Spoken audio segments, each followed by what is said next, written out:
Sports Desk. It's not only Christmas Eve and the first night of Hanukkah, but it's a rare Saturday of NFL football. And today the Rams trying to give their fans something to put under the tree or next to the menorah, taking on the 49ers. Rams trailing by 7 in the first when Todd Gurley ties the game with this 1-yard touchdown run. Gurley 67 yards rushing on the day, but could John Fossil pick up his first win as interim coach? Rams defense comes up big later in the quarter. Colin Kaepernick is picked off by Cody Davis. He returns it down the sideline all the way to the 32. Very next play, Tavon Austin takes the handoff, gets a block, and he's in for the score. Rams take a 14-7 lead at the half. Third quarter, Rams on the 2. Jared Goff finds Tyler Higbee for the touchdown to put LA on top, 21-7. But the 49ers clawed their way back, scoring 2 touchdowns in the final 5 minutes.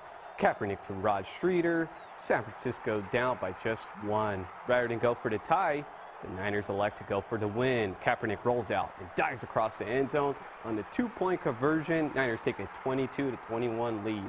Last chance for the Rams.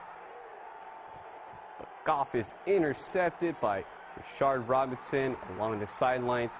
Rams drop their 6th in a row, fall to 4-11. Here's John Fossil after the game. San Francisco, they've been struggling on defense.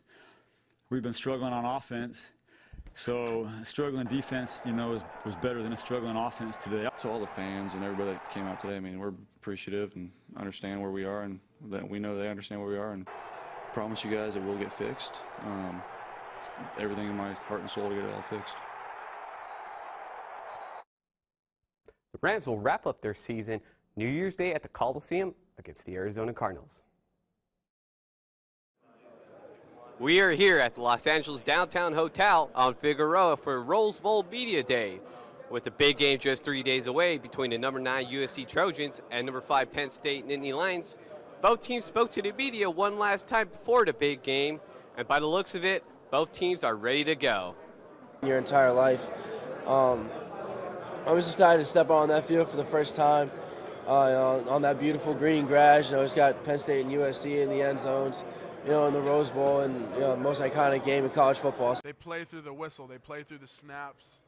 They're not just going to let you maul them over. They're not just going to let you beat them. You know, if you look at most of the games out there, especially like the Ohio State game, they were down 21-7 going into the fourth quarter, and so then they were able to come back and win that game. They're not just going to let you maul them over. So we got to play from whistle to whistle, from quarter to quarter, from buzzer to buzzer. There you have it. The 103rd edition of the Rose Bowl should be one for the ages. Here at the Lakers practice facility in El Segundo, the Lakers just wrapped up their shoot-around before tonight's game against the Brooklyn Nets. I noticed a good feeling around here. Part of that is due to the new culture that Luke Walton has brought in. Just ask Jordan Clarkson. We win. I don't think we got 7 wins now, 8 wins? 9. See, I don't. More than half of what you had last year. More than what we had last year right now at this point. You know, we're having a good time. Playing basketball, doing something we love, and you know, coaches really changed the vibe and you know, made us really loose and free. So you know, we're just going along with it. There's something special in the air here at Lakers Land. With this team's confidence and chemistry, big things are in the near future for this young group.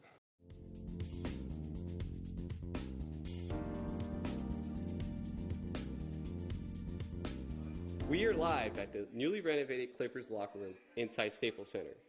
We got a sneak preview of it, and I think we can all agree that it looks pretty sweet. Go for it. It features all the amenities you would expect for a locker room, including lockers, a lounge, and a training room.